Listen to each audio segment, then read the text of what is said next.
ಸ್ವಯಂ ಸಿದ್ಧಂ ಅಹಂ ಒಂದೇ ಸಿದ್ಧಾರೂಢೇತೀಶ್ವರಂ. ಎನ್ನಾರುಡ ಭಗವಂತನ ಶ್ರೀಚರಣಾರವಿಂದಗಳಿಗೆ ಭಕ್ತಿಯಿಂದ ಪ್ರಣೀತನಾಗಿ ಈ ಎಲ್ಲ ಉತ್ಸವಗಳ ಉತ್ಸವ ಮೂರ್ತಿ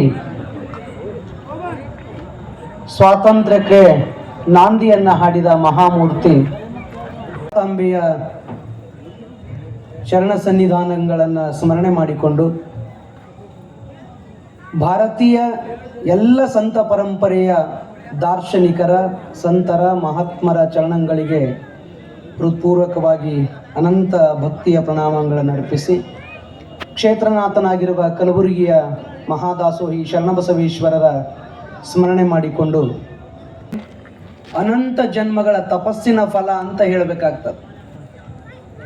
ಬೇರೆ ಬೇರೆ ರಾಷ್ಟ್ರಗಳಲ್ಲಿ ಹುಟ್ಟಿದ್ರೆ ಇಡೀ ವರ್ಷ ಪೂರ್ತಿ ಒಂದೋ ಎರಡೋ ಹಬ್ಬಗಳನ್ನು ಆಚರಿಸುವಂಥ ಅತ್ಯಂತ ಬಡತನದ ಸಂಸ್ಕೃತಿ ನಮ್ದಾಗಿರ್ತಿತ್ತು. ಭಾರತ ಹಂಗಲ್ಲ. ಯುಗಾದಿಯಿಂದ ಆರಂಭ ಆಗಿ ಹೋಳೆ ಹುಣ್ಣಿ ಬರುತನ ದಿವಸಕ್ಕೆ ಪ್ರತಿ ತಿಂಗಳು ಹುಣ್ಣಿಮೆ ಅಮಾವಾಸ್ಯೆ ಅಂತೂ ಇದ್ದೇ ಇರ್ತಾವೆ. ಮತ್ತು ಸೋಮವಾರನೂ ನಮಗೆ ಹಬ್ಬನೇ, ಶುಕ್ರವಾರನೂ ಹಬ್ಬನೇ, ಗುರುವಾರ ಆ ದಿನ ಈ ದಿನ ಅಂತಿಲ್ಲ. ನಮ್ಮದು ನಿತ್ಯೋತ್ಸವದ ಸಂಸ್ಕೃತಿ ಭಾರತೀಯ ಸಂಸ್ಕೃತಿ. ಇರ್ತಾವೆ ಬೇರೆ ಬೇರೆಗಳಲ್ಲಿ ಡಿಸೆಂಬರ್ 25ಕ್ಕೋ ಮತ್ತೆ ಯಾವಾಗೋ ಒಮ್ಮೊಮ್ಮೆ ಯಾವಾಗೋ ಒಂದೊಂದು ಇಡೀ ವರ್ಷ ತುಂಬ ಕೂಡಿ ಅವ್ರದ್ದು ಮಾಡಿದ್ರು 1 ತಿಂಗಳು 1.5 ತಿಂಗಳು ಆಗ್ಬೋದು. ಎಲ್ಲ ಹಬ್ಬಗಳು ಸೇರಿಸಿದ್ರು ಅವ್ರದ್ದು ತಿಂಗಳು ರಂಜಾನ್ ಹಿಡ್ಕೊಂಡು ಎಲ್ಲ ಕೂಡಿಸಿದ್ರು ಅಷ್ಟೇ. ಆದರೆ ನಮ್ಮದು ನಮ್ಮ ಹಿರಿಯರು, ನಮ್ಮ ಪೂರ್ವಿಕರು, ನಮ್ಮ ಋಷಿ ಮುನಿಗಳು ಈ ಭಾರತಾಂಬೆಯ ಮಣ್ಣಿನ ಕಣಕಣವೆಲ್ಲವೂ ಹೆಂಗದಂದ್ರೆ ಚೈತನ್ಯ ಪೂರ್ಣದ. ಜೀವನ ಅಂದ್ರೆ ನಿರುತ್ಸಾಹಿಗಳಾಗಿ ಬದುಕಬಾರದು. ಜೀವನ ಅಂದ್ರೆ ಬರೇ ಹೋಳೆ ಹುಣ್ಣೆ ಆಚರಣೆ ಮಾಡುವಂತ ಆಗಿರಬಾರ್ದು. ಜೀವನ ಅಂದ್ರೆ ಸುಮ್ಮನೆ ಯಾವಾಗೋ ಏನೋ ಒಂದು ಹಬ್ಬ ಅಂತ ಯಾವತ್ತೋ ಒಂದು ದಿವಸ ಯಾರೋ ಹೇಳ್ಯಾರಂತ ತಿಳ್ಕೊಂಡು ಅದೊಂದೇ ಅಂತ ಇಟ್ಕೊಂಡು ಕುಂದ್ರದಲ್ಲ. ನಮ್ಮಲ್ಲಿ ನಮ್ಮ ತಾಯಂದ್ರಿಗೆ ಬೇಕಾಯಿತು ಅಂದ್ರೆ ಮ್ಯಾಲಿಂದ ಮ್ಯಾಲ ಹಬ್ಬ ಹುಟ್ಟತಾವ. ಸ್ವಲ್ಪ ಬಟ್ಟೆ ಅಂಗಡಿಯವ್ರಿಗೆ ಯಾರಿಗಾರೆ ಗಿರಾಕಿ ಕಮ್ಮಿ ಅದು ಅಂದ್ರೆ ಮತ್ತೊಂದು ಹಬ್ಬ ಬರತ್ತದ, ಅಕ್ಕಂಗಿಯರ್ ಸೀರೆ ಉಟ್ಕೊಳ್ಳೋದಂತ. ಅದು ಎಲ್ಲಿಂದ ಬಂತ ಗೊತ್ತೇ ಇಲ್ಲ. ಹಿಂಗೆ ಕ್ರಿಯೇಟಿವಿಟಿ ಆಗಿ ನಮ್ಮ ಜನ ಹೊಸ ಹೊಸ ಹುಡುಕ್ಯಾಡ್ತಿರ್ತಾರೆ. ನಮ್ಮ ಮಂದಿಗೆ ನಮ್ಮ ಮಂದಿಗೆ ಭಾಳ ಹಬ್ಬ ಇಲ್ಲ ಅಂದ್ರೆ ಅಣ್ಣನ ಬಳಗಕ್ಕೆ ಬಟ್ಟೆ ಉಟ್ಕೊಳ್ಳುವಂಥ ಹಬ್ಬಗಳು ಭಾಳ ಕಡಿಮೆ. ತಾಯಂದ್ರದೇ ಹಬ್ಬ ಮ್ಯಾಗಿಂದ ಮ್ಯಾಗ ಏನು.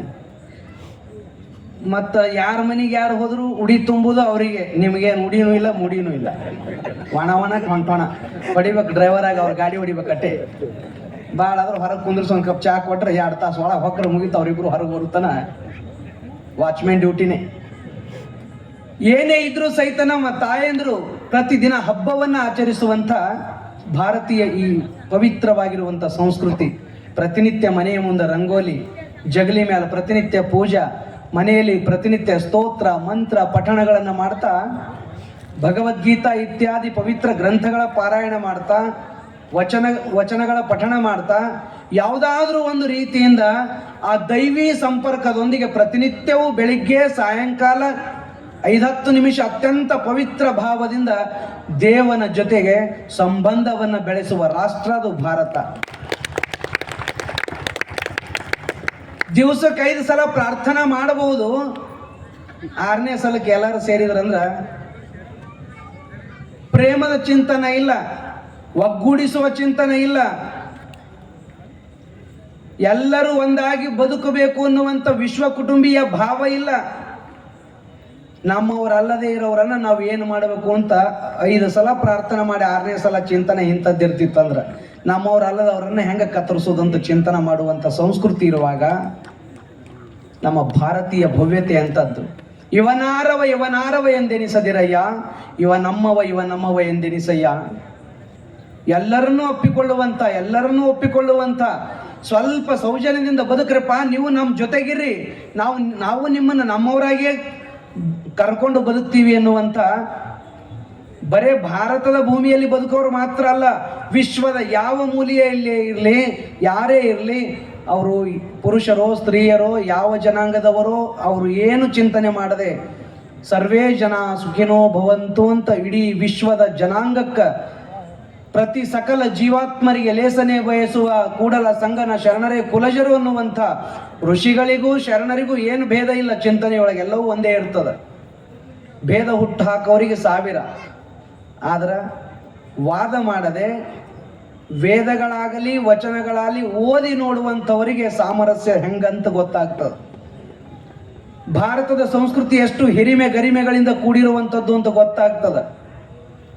ಪ್ರತಿನಿತ್ಯವೂ ಉತ್ಸವದೊಂದಿಗೆ ಆರಂಭವಾಗುವಂಥ ಭಾರತೀಯರು ಇವತ್ತ ಇಡೀ ಅಖಂಡ ಭಾರತ ಅಷ್ಟೇ ಅಲ್ಲ, ಈ ಭಾರತೀಯ ಸಂಸ್ಕೃತಿ ದೇಶದ ಆಚೆಗೆ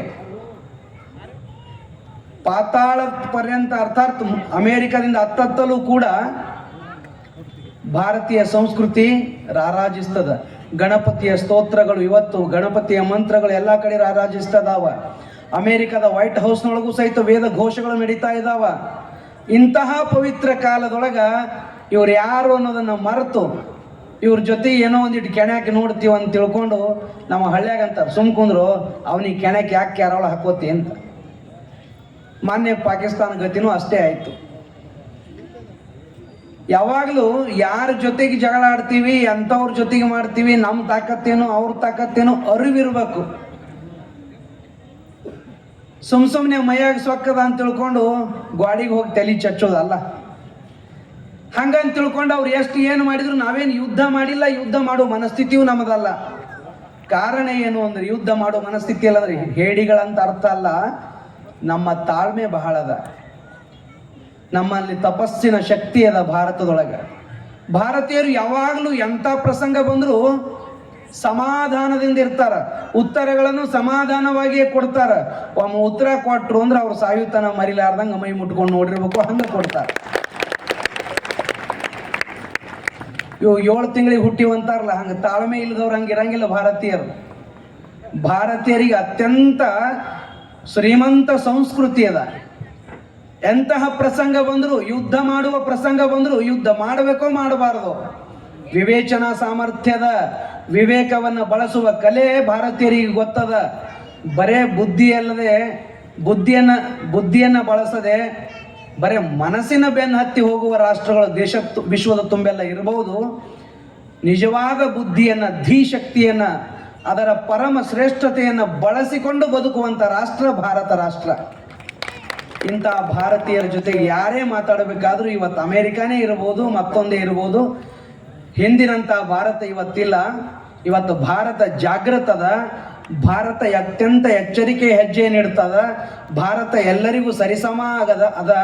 ಇನ್ನೇನು ಸ್ವಲ್ಪ ನಾವು ಮೈ ಮರೆತರು ನಮ್ಗಿಂತ ಮುಂದೆ ಹೋಗ್ತದ ಅಂತ ಎಲ್ಲ ರಾಷ್ಟ್ರಗಳಿಗೂ ಗೊತ್ತದ, ವಿಶ್ವದ ಎಲ್ಲ ರಾಷ್ಟ್ರಗಳಿಗೂ ಗೊತ್ತದ. ಅಷ್ಟಿದ್ದು ಸಹಿತ ಏನೇನೋ ಪ್ರಯೋಗ ಮಾಡಿ, ಬಲ ಪ್ರಯೋಗ ಮಾಡಿ ಅಥವಾ ಯಾವ್ಯಾವುದೋ ನೀತಿಗಳನ್ನು ಬಳಸಿ ಮಣಿಸಬೇಕು ಅಂತ ಪ್ರಯತ್ನ ಮಾಡ್ತಾ ಇದ್ದಾರೆ. ಇಲ್ಲಿ ಮಣಿಯುವ ನಾಯಕ ನಮ್ಮ ದೇಶದೊಳಗಿಲ್ಲ, ಮಣಿಸುವ ನಾಯಕ ಇವತ್ತು ಅದಾನ ಭಾರತದೊಳಗೆ.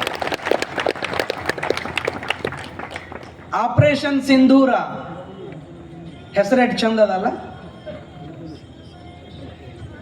ನಾವು ಯಾವಾಗ ಯುದ್ಧ ಅಂತ ಪದ ಬಳಕೆ ಮಾಡಬೇಕು ನಮಗೆ ಗೊತ್ತದ, ಪರ್ಯಾಯ ಪದಗಳನ್ನು ಹುಡುಕುವುದು ನಮಗೆ ಗೊತ್ತದ. ಕಾರ್ಗಿಲ್ ಆಪರೇಷನ್ ಅಂದಿಲ್ಲ, ಅದಕ್ಕೆ ಕಾರ್ಗಿಲ್ ಅಂದ ಕೂಡಲೇ ಏನಂತೀರಿ? ಕಾರ್ಗಿಲ್ ಯುದ್ಧ ಅಂತಾನೆ ಪದ ಬಳಕೆ ಮಾಡ್ತೀವಿ. ಅದು ಯುದ್ಧನೇ ಹೌದು. ಮೊನ್ನೆ ಆಗಿದ್ದು ನೀವೆಲ್ಲ ತಿಳ್ಕೊಂಡಂಗ ಅಥವಾ ಯಾರು ವಿಚಾರ ಮಾಡುವಂಗ ಮೊನ್ನೆ ನಡೆದದ್ದು ಯುದ್ಧ ಅಲ್ಲ. ಅದು ನಾವು ಯುದ್ಧಕ್ಕೆ ವಿಚಾರನೂ ಮಾಡಲಿಲ್ಲ. ಕೇವಲ ಸಾಂಸ್ಕೃತಿಕವಾಗಿ ಅವರೊಂದಿಷ್ಟು ನಮ್ಮ ಮೇಲೆ ಏನೋ ಎರಚಬೇಕಂದ್ರು, ನಮ್ಮ ಸಂಸ್ಕೃತಿಯನ್ನ ಕೆಡಿಸ್ಬೇಕಂದ್ರು, ನಮ್ಮ ಸಂಸ್ಕೃತಿಗೆ ಧಕ್ಕೆ ತರುವಂತ ಕಾರ್ಯ ಮಾಡಬೇಕಂದ್ರು ದೇಶಕ್ಕೆ ಮುಟ್ಟೋದು, ನಮ್ಮ ಜೊತೆ ಯುದ್ಧ ಮಾಡೋದು ಭಾಳ ದೂರ ಉಳಿತು ತಮ್ಮ. ಬರೇ ನಮ್ಮ ಸಂಸ್ಕೃತಿಗೆ ಏನಾದರೂ ಒಂದು ಈಟ್ ಧಕ್ಕೆ ತಂದ್ರೆ ನಿಮ್ಮನ್ನು ಮನೆ ಹೊತ್ತು ಹೊಡಿತೀವಿ ನಾಯಿ ಹೊಡೆದಂಗ ಅಂತ ತೋರಿಸಿದ್ರು ನಮ್ಮವರು. ಮೊನ್ನೆ ನಡೆದದ್ದು ಯುದ್ಧ ಅಲ್ಲ, ಅದು ಆಪರೇಷನ್. ಆಪರೇಷನ್ ಯಾವಾಗ ಮಾಡ್ತಾರ್ರಿ? ಡಾಕ್ಟರ್ಗಳು ಮಾಡ್ತಾರಲ್ಲ ಆಪರೇಷನ್. ನಮ್ಮ ಹೆಚ್ಚು ಆಪರೇಷನ್ ಪದ ಬಳಕೆ ಇರೋದು ನಮಗೆ ವೈದ್ಯಕೀಯ ಕ್ಷೇತ್ರದೊಳಗನೆ. ಆಪರೇಷನ್ ಯಾವಾಗ ಮಾಡ್ತಾರೆ?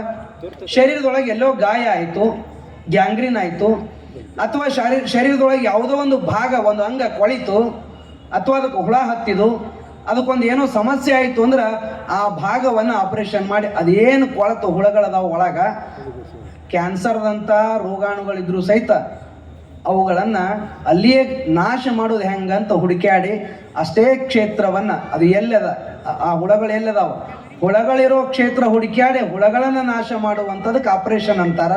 ಏನಾದರೂ ಒಂದೀಟು ಹಾಳಾಗಿತ್ತು ಹಾನಿಯಾಗಿತ್ತು ಅಂದ್ರೆ ಅದಕ್ಕೆ ಮತ್ತೊಂದು ಏನಾದರೂ ಪರ್ಯಾಯವಾದದ್ದು ಜೋಡಿಸಿ ಮತ್ತೆ ನಿಲ್ಲುವಂತೆ ಮಾಡುವಂಥದ್ದಕ್ಕೆ ಆಪರೇಷನ್ ಅಂತಾರ. ಮಾನ್ಯ ನಡೆದದ್ದು ಸಾದಾ ಆಪರೇಷನ್ ಅಷ್ಟೇ, ಬೈಪಾಸ್ ಸರ್ಜರಿ ಏನಲ್ಲದು, ಸುಮ್ಮನೆ ಒಂದು ಸಣ್ಣ ಆಪರೇಷನ್. ಯಾಕಂತ ಕೇಳಿದ್ರೆ ಆ ಆಪರೇಷನ್ ಯಾವುದ್ರ ಕುರಿತು? ಸಂಸ್ಕೃತಿಯ ಕುರಿತು ನಡೆದಂಥ ಒಂದು ವಿದ್ರೋಹ. ಅದು ಸ್ಪಷ್ಟ ಹೇಳಬೇಕಂದ್ರೆ ಇದು ರಾಷ್ಟ್ರಗಳ ಮಧ್ಯೆ ನಡೆದು ಭಾರತ ಪಾಕಿಸ್ತಾನಗಳ ಯುದ್ಧ ಅಲ್ಲ, ಅದು ನಮ್ಮ ಸಂಸ್ಕೃತಿ, ನಮ್ಮ ಎದುರಾಳಿಗಳ ಸಂಸ್ಕೃತಿಯ ಸಾಂಸ್ಕೃತಿಕ ಯುದ್ಧ. ಅದು ನಮ್ಮ ಸಂಸ್ಕೃತಿಯನ್ನು ಕೆಣಕ್ಲಿಕ್ಕೆ ಬಂದರು, ನಮ್ಮ ತಾಯಂದ್ರ ಸಿಂಧೂರವನ್ನು ಕೆಣಕ್ಲಿಕ್ಕೆ ಬಂದರು. ಸಿಂಧೂರವನ್ನು ನಮ್ಮಲ್ಲಿ ಎಷ್ಟು ಪವಿತ್ರ ಅಂತ ಭಾವಿಸ್ತೀವಿ ಅಂತ ಅವ್ರಿಗೇನು ಗೊತ್ತು. ಗಣಪತಿಗೆ ಸಿಂಧೂರವನ್ನು ಏರಿಸ್ಬೇಕಾದ್ರ ಗಣಪತಿಗೂ ಕುಂಕುಮ ಹಚ್ತೀವಿ ನಾವು, ಎಲ್ಲ ದೇವತೆಗಳಿಗೂ ಸಿಂಧೂರವನ್ನು ಬಳಸ್ತೀವಿ. ದೇವತೆಗಳಿಗೆ ಹಚ್ಚುವಂತಹ ತಿಲಕ, ದೇವತೆಗಳಿಗೆ ಬಳಸುವಂತಹ ಪವಿತ್ರ ಪದಾರ್ಥವನ್ನ, ದೇವಿಗೆ ದುರ್ಗೆಗೆ ಅರ್ಪಣೆ ಮಾಡಿರುವಂಥ ಸಿಂಧೂರವನ್ನ ಅಷ್ಟೇ ಪವಿತ್ರ ಭಾವದಿಂದ ನಾವು ತಿಲಕ ರೂಪವಾಗಿ, ಅವರ ಕೃಪಾಶೀರ್ವಾದದ ರೂಪವಾಗಿ, ಪ್ರಸಾದ ರೂಪವಾಗಿ ನಾವು ನಮ್ಮ ಹಣೆಗೆ ಹಚ್ಕೊಂತೀವಿ. ನಮ್ಮ ತಾಯಂದ್ರು ದೇವಿಗೆ ಅರ್ಪಣೆ ಮಾಡಿರೋದನ್ನ ಅದೇ ಕುಂಕುಮನೇ, ಸಿಂಧೂರ ಅಂದ್ರೆ ಕುಂಕುಮ ಗೊತ್ತದ ಎಲ್ಲರಿಗೂ. ಆ ಕುಂಕುಮವನ್ನ ಪತಿಯ ಮಾಂಗಲ್ಯ ಮತ್ತು ಕುಂಕುಮ, ಕಾಲುಂಗುರ, ಬಳೆಗಳು ಇವೆಲ್ಲ ಪಾತಿವ್ರತ್ಯದ ಕುರುಹುಗಳು, ಪತಿ ಪರಮೇಶ್ವರನ ಚಿಹ್ನೆಗಳು. ಅಷ್ಟೇ ಪವಿತ್ರ ಭಾವದಿಂದ ಎಂಥ ಹೆಣ್ಮಗಳಿದ್ರು ಕೂಡ ಇವತ್ತು ಅವುಗಳನ್ನು ಹಣೆಗೆ ಇಟ್ತಾಳೆ, ತನ್ನ ತಲೆಯೊಳಗೆ ಇಟ್ಕೊತಾಳೆ, ಅದನ್ನು ಅಷ್ಟು ಗೌರವಿಸ್ತಾಳೆ. ಎಲ್ಲಿ? ಹಣೆ ಮತ್ತು ತಲೆ ಇವೆರಡೂ ಶರೀರದ ಅತ್ಯಂತ ಉತ್ಕೃಷ್ಟ ಶ್ರೇಷ್ಠವಾದ ಭಾಗಗಳು, ಅಲ್ಲಿ ಇಟ್ಕೊಂತಾಳ. ಕುಂಕುಮ ಎಲ್ಲೋ ಗಲ್ಲಕ್ಕ ಕೈಗೆ ಹಚ್ಕೋಬೋದಾಗಿತ್ತಿಲ್ಲ, ಹಂಗ ಕುಂಕುಮ ಹಚ್ಚೋದು ಹಣೆಗೆ ಮತ್ತು ಶಿರಸ್ಸಿನಲ್ಲಿ. ಕಾರಣ ಅದು ಅಷ್ಟು ಪವಿತ್ರ ಅನ್ನುವಂಥ ಭಾವ. ನಮ್ಮ ಭಾವನೆಗಳ ಜೊತೆ ಆಟ ಆಡಬೇಕು ಅನ್ನೋ ಕಾರಣಕ್ಕಾಗಿ ಸಿಂಧೂರ ಹಚ್ಚದವರನ್ನ ಹುಡುಕಾಡಿ ಅವರ ಪತಿಗಳನ್ನ, ಅದು ಅವರ ಅಂಗಾಂಗಗಳನ್ನು ವೀಕ್ಷಣೆ ಮಾಡಿ ಇವ್ರು ನಮ್ಮವ್ರು ಹೌದು ಅಲ್ಲ ಅಂತ ಗುರುತು ಮಾಡಿಕೊಂಡು ನಮ್ಮವ್ರ ಮೇಲೆ ಒಂದಷ್ಟು ಜನರ ಮೇಲೆ ಬಹಳ ದೊಡ್ಡ ದುರ್ಘಟನೆ, ಅದು ಆಘಾತ ಆಯಿತು. ಮಾಡಿದ್ದನ್ನು ಅನುಭವಿಸಿದರು. ಇನ್ನು ಮತ್ತೆ 10 ವರ್ಷ ನಮ್ಮ ಸಮೀಪಕ್ಕೆ ಬರ್ಲಿಕ್ಕಿಲ್ಲ ಬಹುತೇಕ. ಹಂಗ ಅವ್ರಿಗೆ ಏನು ಮುಟ್ಟಿ ನೋಡ್ಕೋಬೇಕು ಹಂಗೆ ಹೊಡೆದ್ರು. ಮೊನ್ನೆ ನಡೆದದ್ದು ಆಪರೇಷನ್ ಸಿಂಧೂರ. ಆಶ್ಚರ್ಯದ ಸಂಗತಿ ಅಂದ್ರ ತಿಲಕ ಇಡುವ ಹೆಣ್ಣು ಮಕ್ಕಳ ನೋವನ್ನ ತಿಲಕವೇ ಹಚ್ಚದ ಒಬ್ಬ ನಮ್ಮ ಬೆಳಗಾವಿಯ ಮಹಿಳೆ, ಮಿಲಿಟರಿ ಒಳಗಿರ್ತಕ್ಕಂಥ, ಆರ್ಮಿ ಒಳಗಿರ್ತಕ್ಕಂಥ ವೀರ ವನಿತೆ ಅವ್ರಿಗೆ ಹೋಗಿ ಉತ್ತರ ಕೊಟ್ಟು ಬಂದ್ರು, ನಮ್ಮ ಭಾರತ ಅಂದ್ರೆ ನಾವೆಲ್ಲ ಒಂದು ಅಂತ ಭಾರತದ ಸಂಸ್ಕೃತಿಯ ಜೊತೆಗೆ ಆಟ ಆಡುವ, ಚೆಲ್ಲಾಟ ಆಡುವಂಥ ಹುಚ್ಚು ಮನಸ್ಸಿನವರಿಗೆ ತಕ್ಕ ಉತ್ತರವನ್ನು ಕೊಡುವಂಥ ವಿಚಾರಗಳು, ಸಮರ್ಥವಾದಂಥ ಸಾಮರ್ಥ್ಯಗಳು, ಬೇಕಾದ ಎಲ್ಲ ಅವಕಾಶಗಳು ಇದಾವ. ಆದರೆ ಯುದ್ಧದ ಅವಶ್ಯಕತೆ ಇಲ್ಲ ಅನ್ನೋ ಕಾರಣಕ್ಕಾಗಿ ವೈಶ್ವಿಕವಾಗಿ ಯಾವ ತೊಂದರೆಯೂ ನಮ್ಮಿಂದ ಆಗಬಾರದು ಅನ್ನುವಂಥ ತಾಳ್ಮೆ ನಮ್ಮಲ್ಲಿರೋದ್ರಿಂದ ದೂರದ ದೃಷ್ಟಿಯನ್ನ ಅಂದ್ರೆ ತಾತ್ಕಾಲಿಕವಾಗಿ ವಿಚಾರ ಮಾಡೋರಾದ್ರೆ ಮತ್ತಾರೋ ಇದ್ರು ದೂರದ ದೃಷ್ಟಿಕೋನವನ್ನು ಇಟ್ಕೊಂಡು ಅನವಶ್ಯಕವಾಗಿ ಜಗಳಕ್ಕಾಗಿ ನಮ್ಮ ಸಂಪತ್ತು ಹಾಳು ಮಾಡೋದಲ್ಲ, ಜಗಳಕ್ಕಾಗಿ ಜಗಳ ಅಲ್ಲ, ಅವ್ರಿಗೇನು ಉತ್ತರ ಕೊಡಬೇಕು ಉತ್ತರ ಕೊಟ್ಟು ನಾವು ಇನ್ನೂ ಎತ್ತರಕ್ಕೇರುವಂಥ ವಿಚಾರ ಮಾಡಬೇಕು ಅನ್ನುವಂಥ ವಿಚಾರ ಭಾರತೀಯರದು. ಅಂತಹ ಮಹಾನ್ ನಾಯಕನ ಸಾನ್ನಿಧ್ಯದಲ್ಲಿ ನಮ್ಮ ವೀರ ಯೋಧರು, ನಿಜವಾಗಿಯೂ ನಾವೇನು ಮಠಗಳಲ್ಲಿ ಇರ್ತಕ್ಕಂಥ, ರಾಷ್ಟ್ರದಲ್ಲಿರ್ತಕ್ಕಂಥ ಗುರುಗಳೇನಿದ್ದೀವಿ, ಸನ್ಯಾಸಿಗಳೇನಿದ್ದೀವಿ, ನಾವೆಲ್ಲ ಸನ್ಯಾಸಿಗಳ ತ್ಯಾಗಕ್ಕಿಂತಲೂ ಸೈನಿಕರ ತ್ಯಾಗ ಅತ್ಯಂತ ಶ್ರೇಷ್ಠವಾದದ್ದು. ಕಾರಣ ಏನು ಅಂದ್ರೆ ನಾವೆಲ್ಲ ನಮ್ಮ ಮಠಗಳಲ್ಲಿ, ಭಕ್ತರ ಮಧ್ಯಗಳಲ್ಲಿ ನಾವು ಆಂತರಿಕವಾದ ರಾಕ್ಷಸರ ಜೊತೆಗೆ ಯುದ್ಧವನ್ನು ಮಾಡ್ತಾ ಇರ್ತೀವಿ. ಕಾಮ, ಕ್ರೋಧ, ಲೋಭ, ಮೋಹ, ಮದ, ಮತ್ಸರಗಳ ಜೊತೆಗೆ ಪ್ರತಿನಿತ್ಯದ ಯುದ್ಧ. ಆಧ್ಯಾತ್ಮಿಕ ಕ್ಷೇತ್ರದಲ್ಲಿ ಮಾಡುವಂಥ ಸಾಧನೆ ಮಾಡುವ ಸಾಧಕರಿಗೆ ಪ್ರತಿನಿತ್ಯ ನಡೆಯುವ ಯುದ್ಧದಲ್ಲಿ ಗೆಲ್ಲುವಂಥ ಪರಿಯನ್ನ, ಸಮಾಜದಲ್ಲಿ ಹೆಂಗ ಧರ್ಮವನ್ನು ಉಳಿಸಿಕೊಂಡು ಆಧ್ಯಾತ್ಮಿಕತೆಯನ್ನು ಬೆಳೆಸ್ಕೊಂಡು ಬದುಕಬೇಕು ಅನ್ನುವಂಥದ್ದನ್ನು ಕಲಿಸುವಂತ, ಅದರೊಂದಿಗೆ ನಾವು ಪ್ರತಿನಿತ್ಯ ನಿಮ್ಮೆಲ್ಲರ ಕೈತುತ್ತು, ಪ್ರೀತಿಯ ಕೈತುತ್ತನ್ನು ತಿಂದು ನೀವೆಲ್ಲರೂ ನಿಮ್ಮೆಲ್ಲರ ಮಧ್ಯೆ ಅತ್ಯಂತ ಸುರಕ್ಷಿತವಾಗಿ ನಾವೆಲ್ಲರೂ ಇರ್ತೀವಲ್ಲ, ಇಲ್ಲೆಲ್ಲರೂ ನಾವು ಇಷ್ಟೊಂದು ಸುರಕ್ಷಿತವಾಗಿರ್ಬೇಕಾದ್ರೆ, ಇಷ್ಟೊಂದು ಗಣಪತಿಯ ಕಾರ್ಯಕ್ರಮ ಮಾಡಬೇಕಾದ್ರೂ ನಮ್ಮ ಜೊತೆ 4 ಜನ ಸೈನಿಕರು ವೇದಿಕೆ ಮೇಲೆ ಇರ್ಬೋದು. ಆದರೆ ಇವತ್ತಲ್ಲಿ ರಾಷ್ಟ್ರದ ಗಡಿ ಭಾಗದಲ್ಲಿ ಶೂನ್ಯ ತಾಪಮಾನದಲ್ಲಿಯೂ ನಮ್ಮ ಕಲಬುರಗಿಗಿಂತಲೂ 10 ಪಟ್ಟು ಹೆಚ್ಚು ಬಿಸಿಲಿನ ಮಧ್ಯದಲ್ಲಿಯೂ, ಬಿಸಿಲು ಮಳೆ ತಂಪುಗಳನ್ನು ಲೆಕ್ಕಿಸದೆ ನಾವು ಮಠದಲ್ಲಿರ್ತಕ್ಕಂಥ ಪೂಜ್ಯರು ಅಥವಾ ನಮ್ಮ ದೇಶದ ಎಲ್ಲ ಸನ್ಯಾಸಿಗಳು ನಾವು ಮೊದಲೇ ಈ ವೈವಾಹಿಕ ಜೀವನ ಬೇಡ ಅಂತ ಅದರ ಗೋಜಿಗೆ ಹೋಗಲಾರದೆ ನಿಶ್ಚಿಂತ ಇದ್ದವರು. ನಮಗೇನು ಭಾಳ ತೊಂದರೆ ಇಲ್ಲ.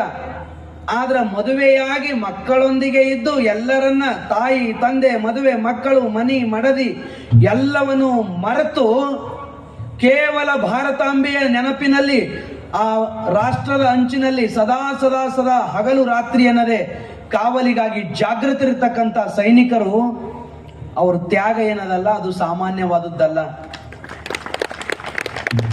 ಅವರ ತ್ಯಾಗಕ್ಕೆ ನಾವು ವಿಚಾರ ಮಾಡಿದೇವು ಅಂದ್ರೆ ನಮ್ಮ ತ್ಯಾಗ ಬಹಳ ಸಣ್ಣದು, ಸನ್ಯಾಸಿಗಳದು ಕೂಡ. ಅಂತಹ ತ್ಯಾಗಿಗಳು, ಗಡಿಯಲ್ಲಿ ಇರ್ತಕ್ಕಂಥ ತ್ಯಾಗಿಗಳು, ನಾಡಿನೊಳಗಿರ್ತಕ್ಕಂಥ ಯೋಗಿಗಳು ಎಲ್ಲಿಯವರೆಗೂ ಜಾಗೃತರಾಗಿರ್ತಾರೋ ಅಲ್ಲಿಯವರೆಗೂ ಭಾರತಕ್ಕೆ ಯಾವ ತೊಂದರೆಯೂ ಎಂದೂ ಬರುವುದಿಲ್ಲ.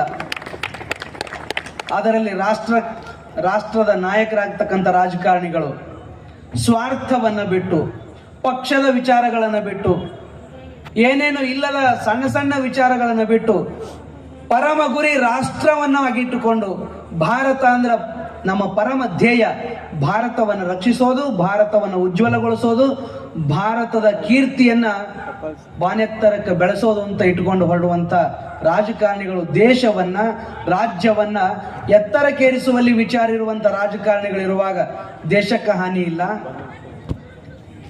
ಸ್ವಾರ್ಥಕ್ಕಾಗಿ ಬಡದಾಡುವ ರಾಜಕಾರಣಿಗಳು ಎತ್ತರಕ್ಕೇರಿದ್ರು ಅಂದ್ರೆ ಸಮಸ್ಯೆ ಉಂಟಾಗ್ತದೆ. ಪಕ್ಷಗಳು ಯಾವುದೇ ಇರಲಿ, ಆ ಭೇದಗಳನ್ನು ಮರೆತು ರಾಷ್ಟ್ರಕ್ಕಾಗಿ ತಮ್ಮ ಸಮರ್ಪಿತ ಭಾವ ಒಂದಿಷ್ಟಾದ್ರೂ ಇಟ್ಕೊಂಡಂತ ರಾಜಕಾರಣಿಗಳಿದ್ರೆ ಸಮಸ್ಯೆ ಬರುವುದಿಲ್ಲ. ಈಗ ರಾಷ್ಟ್ರದಲ್ಲಿರ್ತಕ್ಕಂಥ ರಾಜಕಾರಣ ಅದು ಅಂಥದ್ದೇ. ಎಂಥದ್ದು ಅಂದ್ರೆ ರಾಷ್ಟ್ರಕ್ಕಾಗಿ ಸಮರ್ಪಿತವಾಗಿರುವಂಥ ವಿಚಾರಗಳನ್ನ ಇಟ್ಕೊಂಡಂಥದ್ದು. ಯೋಗಿ ಮೋದಿಗಳಂಥವ್ರು ಇರುವಾಗ ನಾವು ನಿಶ್ಚಿಂತರಾಗಿರ್ಲಿಕ್ಕೆ ಎಲ್ಲ ಅವಕಾಶಗಳಿದಾವ.